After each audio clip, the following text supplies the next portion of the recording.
The first thing Clara Whitmore noticed about Black Creek was the dust. It rolled through the little Texas town in long brown sheets, swallowing hitching posts, storefronts, wagon wheels, and boot heels beneath a dry August sun. The second thing she noticed was the silence, not the peaceful kind. It was the kind of silence that came when people had already decided what they thought of you. Clara climbed carefully down from the stagecoach, gathering the folds of her dark blue traveling dress around her ankles. She was 29 years old, broad-shouldered, soft around the middle, and strong enough to carry a feed sack without asking for help. But in Black Creek, nobody knew that. They only saw her size, and they stared. A ranch hand leaning against the saloon laughed under his breath. Another whispered something to his friend. Clara pretended not to hear. She had spent most of her life pretending not to hear. "Miss Whitmore?" The voice came from behind her. She turned. A tall cowboy stood beside a dark bay horse. His hat was pulled low. His jaw was rough with several days of stubble. His brown coat had been repaired at the elbow, and his boots were scarred from hard riding. His name was Samuel Carter. He was 34, and he looked tired. Not ordinary tired, the kind of tired a man carried when he had been fighting a losing battle for too long. "Samuel Carter?" Clara asked. He nodded. "Yes, ma'am." Clara smiled politely. "I was beginning to wonder if you'd forgotten me." "I almost did." Her smile faded. Samuel immediately looked ashamed. "I mean," he removed his hat. "I'm sorry. That wasn't how I meant it." Clara studied him. "You don't have to apologize for being honest." He looked toward the horses. "Can I take your trunk?" "I can manage." "I know." He reached for it. "Anyway," Clara let him. That was the beginning of their marriage, not with flowers, not with music, not with the church full of smiling friends. It began with a dusty trunk, a tired cowboy, and a woman who had traveled nearly 300 miles to marry a man she had never met. The marriage had been arranged through letters. Samuel had written to Clara's aunt. After hearing that she was looking for a husband, Clara had answered. They exchanged 6 letters. That was all. Samuel needed someone to help run his ranch. Clara wanted a place where nobody knew her past. It seemed practical. Neither of them expected love, especially not in Black Creek. The wedding took place. The next morning, there were only 11 people in the church, and half of them had come because they wanted something to laugh about. Samuel could feel the whispers behind him. "That's Carter's bride? Lord help him. She'll eat him out of house and home. Wonder how long before that ranch folds completely." Samuel's hands tightened. He knew everyone in town thought he was finished. The Carter ranch had once covered nearly 6,000 acres. Now only 3,000 remained. The rest had been sold to pay debts. His cattle herd had fallen from 400 head to fewer than 70. The north pasture had dried up. His windmill had broken twice. His barn roof leaked, and the bank had given him until November to pay the remaining loan. If he failed, the ranch would belong to Elias Boone. Boone owned the largest cattle operation in the county. He had been waiting for Samuel to fail for 3 years. Samuel had refused to sell. Now, people believed Clara Whitmore was the final sign that Samuel Carter had lost his mind. After the ceremony, they rode toward the ranch. Clara sat behind Samuel on the saddle, because there was only one working horse strong enough for the journey. For the first hour, neither spoke. Finally Clara said, "How bad is it?" Samuel glanced back. "What?" "The ranch." He hesitated. "Bad. How bad?" "We have enough money for maybe 6 weeks." Clara nodded. "And the cattle?" 72. "How much grass?" "Not enough." "Water?" "One well is still working." "Equipment?" "Most of it needs repair." Clara looked toward the distant hills. "And debt?" Samuel's jaw tightened. $5,000. Clara was silent. $5,000 was a fortune.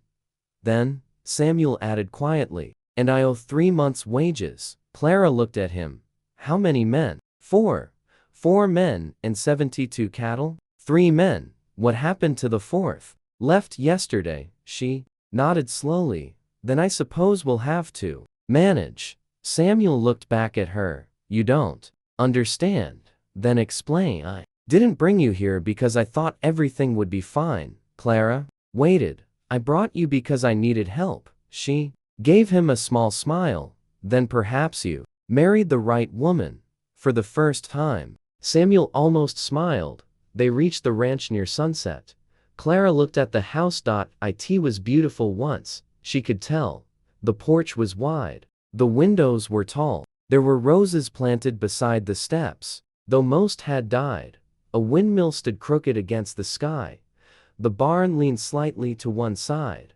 Several cattle stood beneath a tree, ribs showing through their hides. Clara's heart sank, but she didn't complain. That night, she cooked beans, potatoes, and the last piece of salted beef. The 3 ranch hands ate quietly. After dinner, Samuel sat at the table with the stack of bills. Clara washed the dishes. Then she noticed something. A small notebook sat beside Samuel's elbow. She picked it up. What is this? Accounts. She opened it. Page after page contained figures: feed, veterinary, medicine, wages, repairs, interest. Clara stared at the numbers. Then she noticed something strange. You've been buying feed from Boone. Samuel looked up. Yes. At what price? He told her. Clara frowned. That's nearly double what it costs in Fort Worth. I know. Then why buy from him? Because nobody else gives me credit. Clara closed the book. Tomorrow we're going into town. Samuel frowned. Why? To find out who else sells feed. He laughed. It was the first time she had heard him laugh. It wasn't cruel. It was simply tired. Clara, everyone in town thinks we're finished. She looked him directly in the eyes. Then perhaps it's time we stop asking everyone in town what they think. Samuel stared at her. Outside, the wind began to rise. Neither of them knew that by sunrise, the first real trouble would arrive. A rider came pounding up the ranch road. It was Deputy Miles. He jumped from his horse. Samuel stepped onto the porch. What happened? The deputy looked toward the cattle pens. Boone's men were seen near your north fence. Samuel's expression hardened. What were they doing? Cutting it. Clara stepped onto the porch. Samuel reached for his rifle, but Clara stopped him. Wait. He turned. Wait for what? She pointed toward the horizon. A line of black clouds was gathering over the western hills. That, she said. Samuel looked. The clouds were moving fast, and beneath them came the sound of distant thunder. Clara's eyes narrowed. How long has it been since this ranch had a real rain? Samuel swallowed. 4 months. Clara looked at the dying pasture, then at the broken windmill, then at the cattle. We're going to need that rain. Thunder cracked across the sky, and somewhere beyond the hills, Elias Boone was smiling, because he knew something Samuel Carter didn't. The bank wasn't going to wait until November. It was coming for the ranch in 10 days. The rain never came. The clouds passed over Black Creek before dawn, leaving only a few drops on the porch boards. By morning, the ground was just as dry. Samuel Carter stood beside the broken windmill, staring at the sky. Clara watched him from the porch. She had been awake since before sunrise, not because she was worried, because she had been working. The kitchen table was covered with papers, receipts, old maps, feed prices, cattle records. She had spent half the night studying everything she could find. Samuel walked inside. You've been up all night. Clara didn't look up. So have you? I was fixing the fence. No. He saw the papers. What are you doing? Saving your ranch. Samuel stopped. Clara finally looked at him. Or trying. He pulled out a chair. You think you can? No. He frowned. I think we can. That word changed something. They? For the first time, Clara wasn't talking about Samuel's ranch. She was talking about theirs. She spread an old map across the table. How much of your property is fenced? Most of it. Most isn't an answer. About 60%. Where does the creek run? South. Does it flow year-round? No. Where does it fill during storms? Samuel pointed. There. Clara studied the map. What is that? Old irrigation ditch. Why don't you use it? It collapsed years ago. How much to repair? Don't know. She looked at him. Find out. Samuel leaned back. You've been here one day, and you already think you can fix everything. No, Clara smiled. I think we can figure out what is broken. Before Samuel could answer, a horse appeared on the road. One of the ranch hands rode in. Mr. Carter. Samuel stepped outside. What? 2 cattle are down. Samuel cursed. He ran toward the pasture. Clara followed. They found the animals near the far fence. One was too weak to stand. Clara knelt beside it. Its tongue was dry. Its eyes were sunken. Dehydration, she said. Samuel looked at her. How do you know? My father raised livestock. Your letters said he was a farmer. He was both. She examined the animal's gums. How much water are they getting? 4 gallons a day. Not enough. Samuel shook his head. We don't have more. Clara stood. Then we'll find some.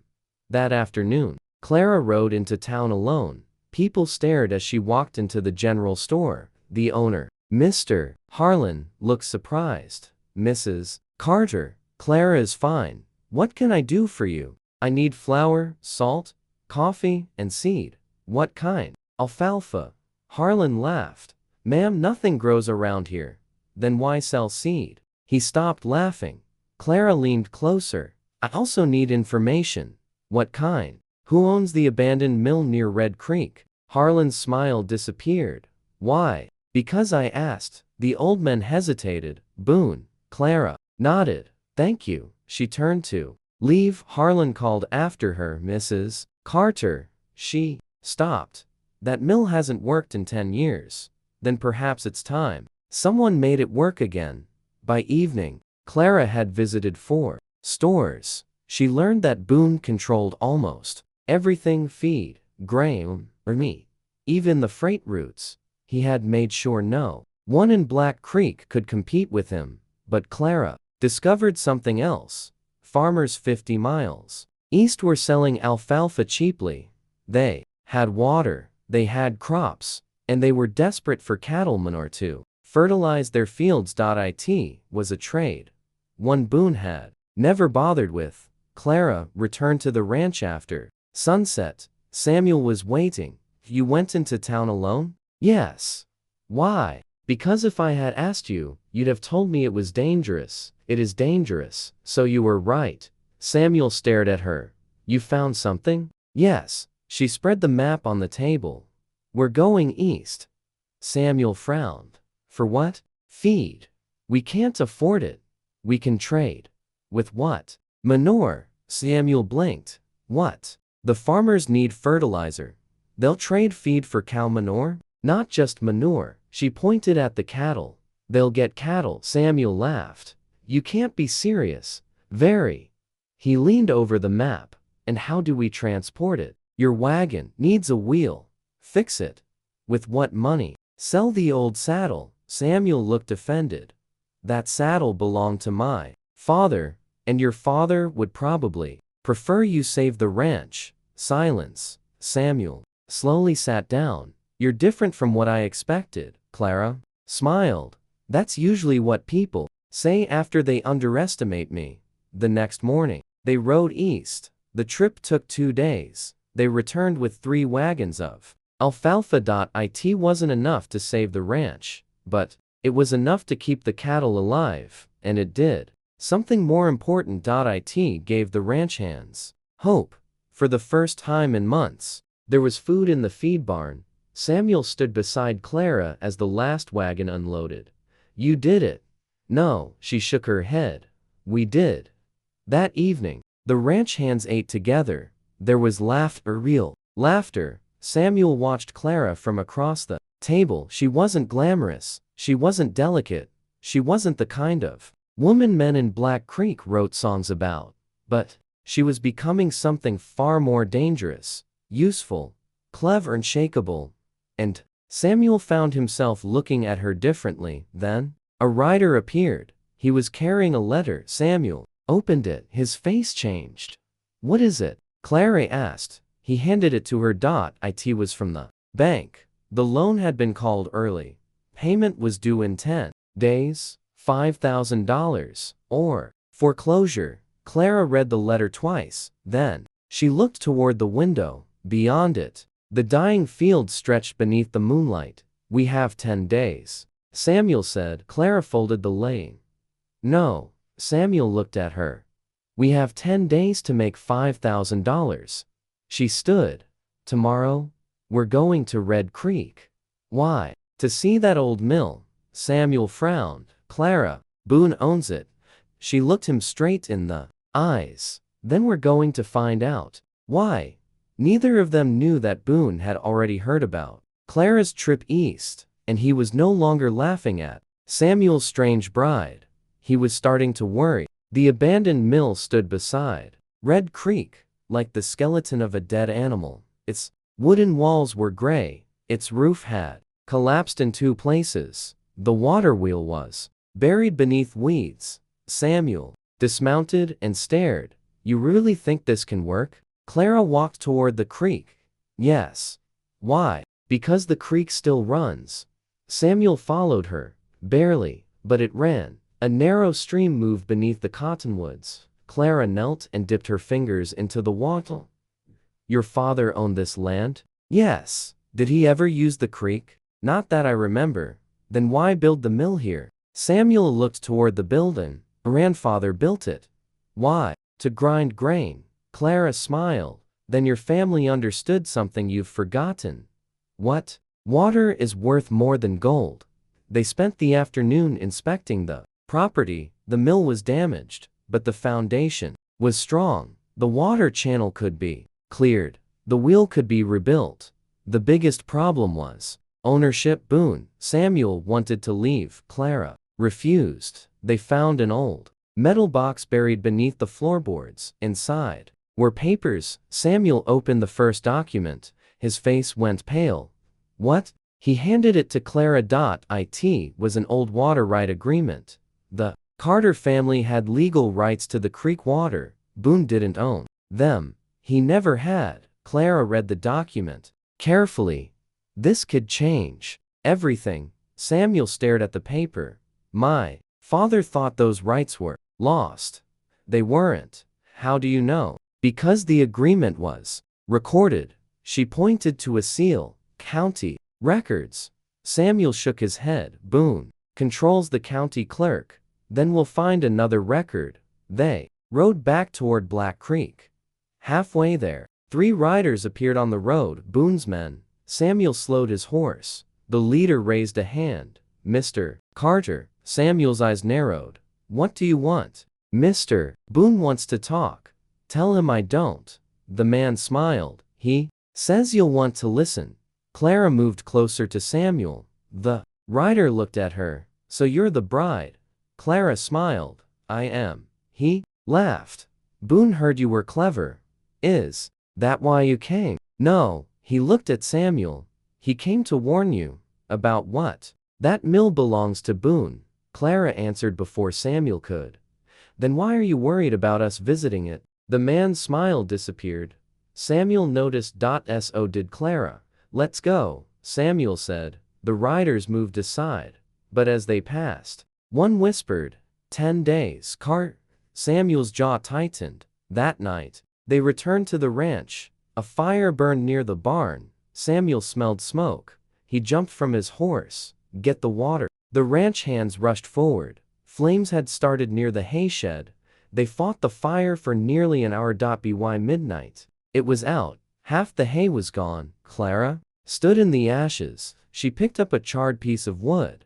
"This wasn't an accident." Samuel nodded. "I know." One of the ranch hands found something near the fence. A matchbook.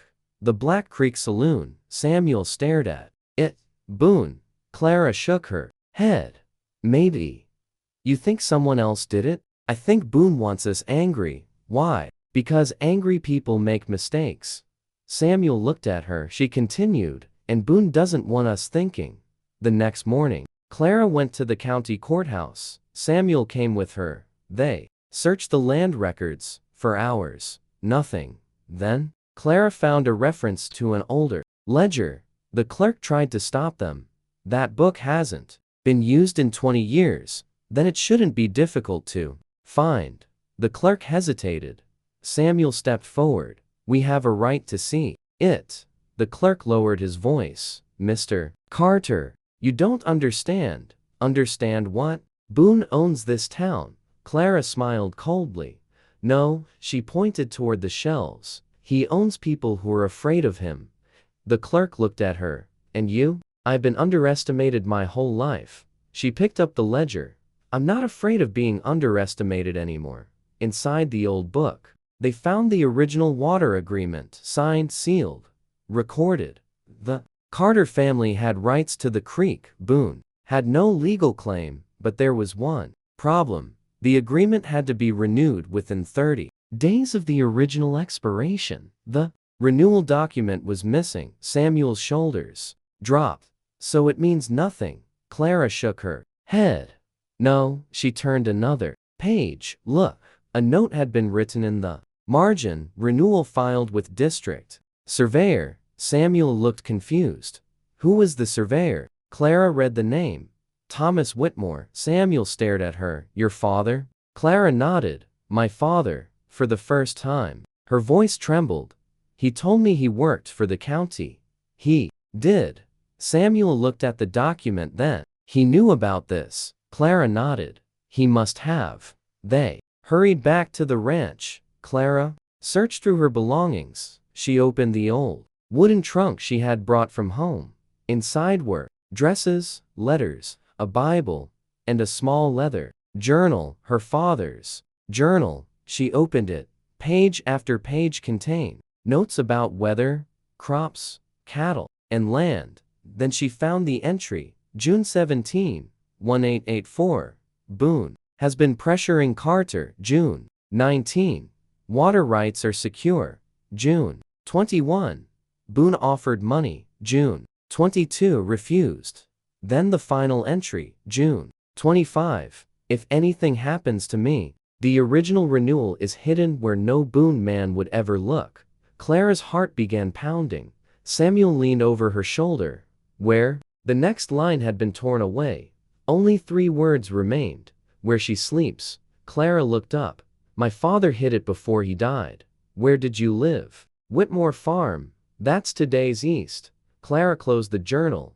We leave at dawn. Samuel nodded.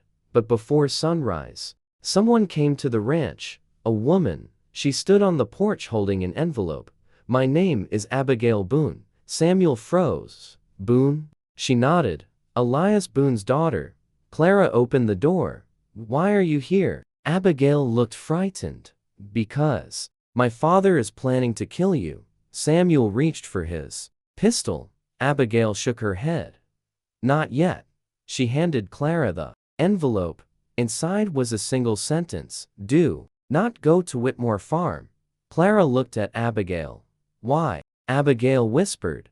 Because he knows what your father hid. They left anyway. Samuel wanted to wait. Clara refused. By sunrise, they were riding east. The journey to Whitmore Farm took nearly 2 days. They found the place abandoned. The farmhouse had burned years ago. Only the stone chimney remained. Clara stood in the ruins. This was my home.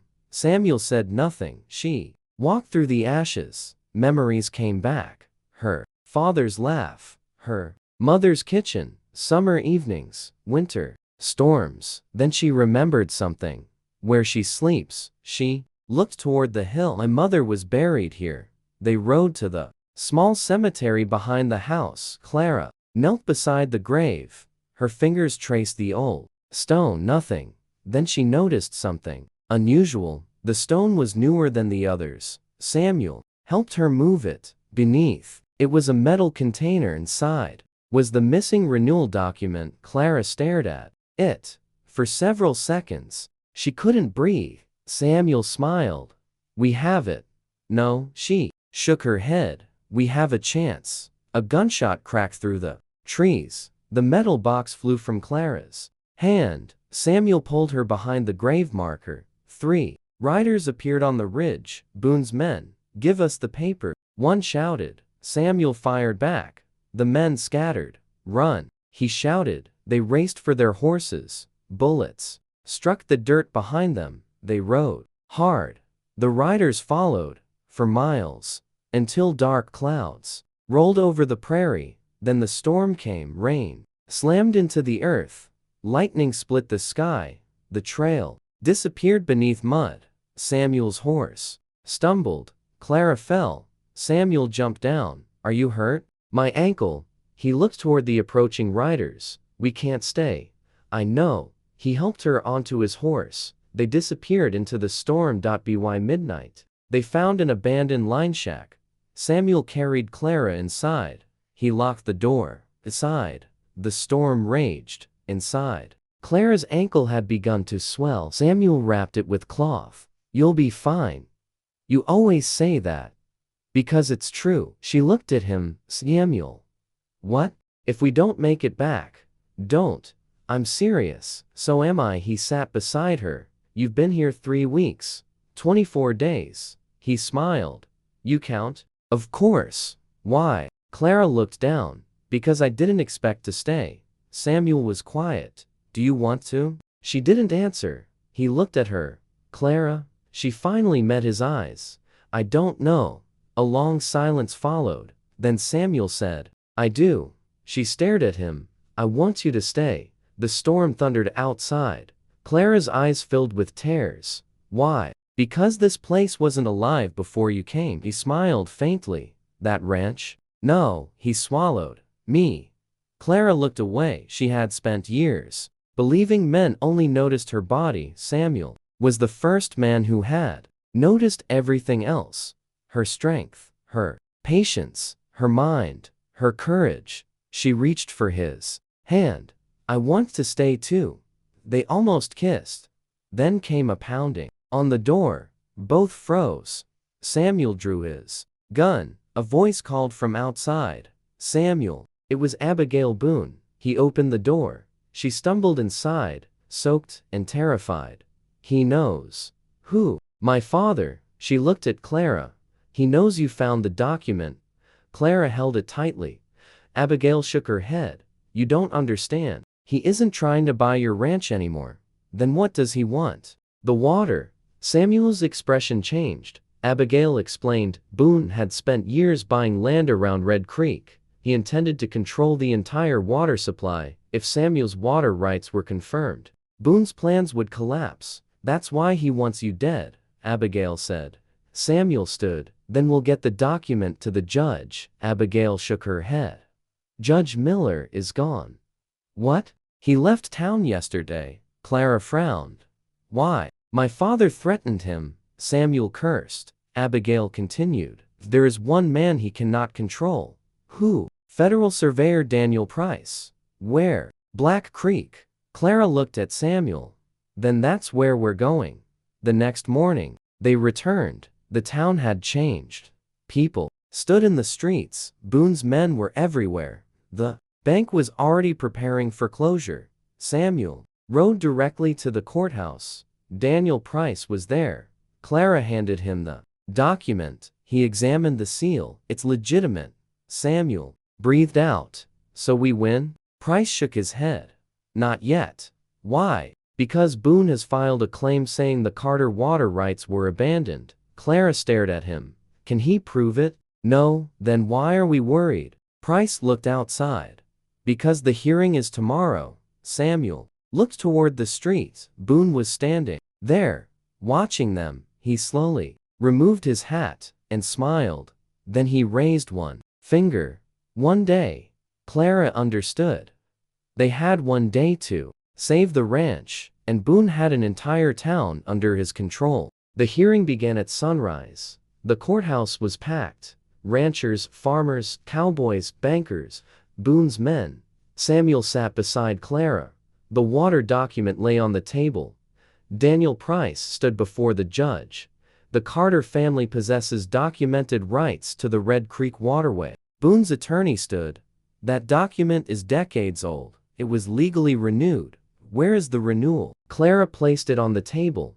Here. The room went silent. Boone stared at her. For the first time, the powerful cattleman looked uncertain. His attorney examined the paper. This could be forged. Clara stood. My father wrote the original renewal himself. Boone laughed. Your father? Clara looked directly at him. Yes. Boone leaned forward. Your father died with nothing. Clara's face hardened. He died refusing to sell you something that wasn't yours. Murmurs filled the room. Boone's smile disappeared. The judge raised his hand. Enough. But Boone wasn't finished. He produced another document. A debt agreement. Samuel looked confused. Boone smiled. Samuel Carter owes my company $7,000. Samuel stood. That's a lie. Boone placed the paper before the judge. His signature. Samuel stared at it. He had signed a feed agreement, but the amount had been changed. Clara looked carefully. Then she noticed the ink. Judge, she pointed. This number was written later. Boone's attorney objected. You aren't an expert. No, Clara looked at him. But I know my husband's handwriting. She pointed toward Samuel. He writes the number 7 with a cross through the middle. Samuel's face changed. She was right. The document showed a different 7. Daniel Price examined it. Then he looked at Boone. This contract has been altered. The courtroom erupted. Boone stood. This is ridiculous. But then, something unexpected happened. One of the ranchers rose. I've got something to say. It was Harlan from the general store. I sold feed to Boone for years. Boone glared at him. Harlan continued. He forced me to charge Carter double. Other man stood. Then another. One by one. People began speaking. Boone had threatened them. Raised prices. Taken land. Destroyed wells. Forced farmers into unfair contracts. The town had been afraid. Until Claire arrived. She hadn't defeated Boone. She had simply shown everyone that he could be challenged. The judge ruled the water rights belonged to the Carter Ranch. Boone lost, but he didn't surrender. Outside the courthouse, he approached Samuel. You think this is over? Samuel stepped forward. It's over. Boone smiled. No, he pointed toward the horizon. You still don't have $5,000 for the bank. Samuel's smile vanished. Boone was right. The water rights saved the ranch from him, but the bank could still take it. They had 48 hours. That evening, Clara gathered everyone at the ranch. We need money. One ranch hand laughed bitterly. Where are we supposed to find $5,000? Clara looked at the cattle. We sell beef. We only have 70 head. We don't need to sell 70. She pointed toward the creek. We have water now. Everyone stared. We can fatten cattle, but that takes months. Not if we buy cattle cheap. Samuel understood. The drought. Clara nodded. Everyone is selling cattle because they can't feed them. We can. Exactly. They rode east. They bought starving cattle at half price. Farmers were desperate. The Carter Ranch had something no one else had. Water. They brought the cattle back. The ranch became chaos. Men repaired fences. Women cooked for workers. Cowboys dug troughs. The old mill was repaired. The creek was redirected. For the first time in years, water flowed across Carter land, and the cattle began recovering, but $5,000 was still $5,000. Then Clara remembered the farmers. They needed fertilizer. She proposed another trade. Cattle manure for grain. Grain for cattle. Cattle for meat. The system began moving. Within 2 days, they had enough livestock to make a serious sale. A freight buyer from Fort Worth arrived. He inspected the herd. You expect me to pay this much? Clara stepped forward. Yes. These cattle aren't finished. They will be. Ow, she pointed toward the creek. Because they'll have water. The buyer hesitated. Then he made an offer. It wasn't enough. Clara shook her head. Walk away. Samuel stared at her. Clara, she whispered. Trust me. The buyer took 3 steps. Then stopped. 4,800. Clara didn't answer. 5,000. She held out her hand. Done. They returned to the bank before sunset. The debt was paid. The ranch was saved. Samuel walked outside with Clara. The sun was dropping behind the hills. He looked at her. You saved it. Clara smiled. No, she touched his arm. We saved it. Samuel shook his head. You know what I mean. He stepped closer. When I brought you here, I thought I was marrying someone who could help me run a ranch. Clara looked at him. And now? Oh, I married the woman who taught me how to live. He kissed her, not because she had become smaller, not because she had changed herself, but because he had finally learned to see her. The kiss lasted only a moment, then a gunshot cracked across the ranch. Samuel spun around. One of the ranch hands fell from his horse. Boone stood on the distant ridge. He raised his rifle. Clara grabbed Samuel's arm. He isn't finished. Samuel looked at the burning sunset. No, he reached for his rifle. Neither are we. Boone attacked at midnight. There were 12 riders. They came from the north. The Carter Ranch had only 6 men. Samuel knew they couldn't win a straight fight. So Clara changed the rules. She remembered the old irrigation ditch, the one nobody had used in decades. Open the gate. Samuel stared at her. What? The water gate. Why? Because Boone expects us to defend the barn. Samuel understood. The old ditch ran beneath the northern pasture. If they opened the gate, water would flood the low ground. The dry earth would become mud. Boone's horses would lose their footing. Do it. The ranch hands moved. Water rushed through the ditch. Boone's riders entered the pasture. Their horses stumbled. Men shouted. Samuel and his cowboys fired warning shots from the barn. Boone realized the trap too late. Fall back. His men turned, but Clara had already moved the cattle into the southern pasture. The cattle blocked the trail. Boone's riders were trapped between water and livestock. One by one, they fled. Boone remained. He rode straight toward the ranch house. Samuel intercepted him. Both men stopped several yards apart. Boone raised his rifle. Samuel did the same. For a moment, everything went silent. Then Boone said, "You think you won because of her?" Samuel looked toward Clara. She stood on the porch. Yes. Boone laughed. She's just a woman. Clara stepped forward. No, her voice carried across the yard. I'm the woman you underestimated. Boone aimed at her. Samuel raised his rifle. Don't. Boone's finger tightened. Then Abigail stepped from behind the barn. Father. Boone froze. She walked toward him. You've lost. He stared at his daughter. You betrayed me. No. Abigail shook her head. I stopped you from becoming a murderer. Boone looked around. His men were gone. The town no longer feared him. The judge had ruled against him. His water scheme had collapsed, and his own daughter stood against him. He lowered his rifle. The sheriff arrived. Minutes later, Boone was arrested for attempted murder, arson, and fraud. The trial came months later. He lost nearly everything. The Carter Ranch survived, but Clara and Samuel didn't simply survive. They rebuilt. The old mill began running again. The creek filled their irrigation channels. The dead fields became green. Within a year, they had more than 300 cattle. The ranch hands were paid properly. The barn was repaired. The windmill stood straight, and roses grew beside the porch again. People came from miles away to see what had happened.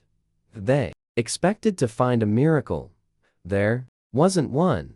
There was hard work, long days, cold mornings, broken fences, sore horses, bad weather, and 2 people who refused to quit. One autumn afternoon, Clara stood beside the creek. Samuel rode toward her. He removed his hat. Mrs. Carter, she smiled. Mr. Carter, you know what day it is? Thursday. He laughed. Our anniversary. Clara looked surprised. Already? 1 year. She smiled. It feels longer. Good or bad? Good. He dismounted. I've got something for you. He reached into his saddlebag. It was a small wooden box. Clara opened it. Inside was a silver pendant. Engraved on it were 3 words. She Saved us. Clara stared at it. Samuel. No, it's not much. She shook her head. It's everything. He touched her cheek. You know what everyone said when you came here? I remember. They said I had lost my mind. Clara laughed. They weren't entirely wrong. Samuel smiled. They laughed because they saw your size. He looked into her eyes. I saw your strength. Clara swallowed. And now I see home. She kissed him. Behind them, the ranch stretched across the valley. Green fields, healthy cattle, a repaired barn, a working windmill, smoke rising from the chimney. The place had once been dying. Now, it was alive. Years later, travelers passing through Black Creek would hear stories about the Carter Ranch. Some said Samuel Carter saved it. Others said the water rights did. Some credited the cattle trade. But the old ranch hands knew the truth.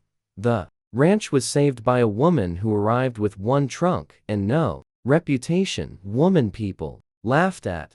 A woman they assumed would become another burden on a dying cowboy. Instead, she became the strongest person on the ranch. Clara never forgot those first days. She never forgot the whispers, the laughter, the way people looked at her before they knew her. But she didn't hate them, because every cruel word had taught her something. People often judge what they don't understand, and sometimes the person they dismiss is the very person who changes everything.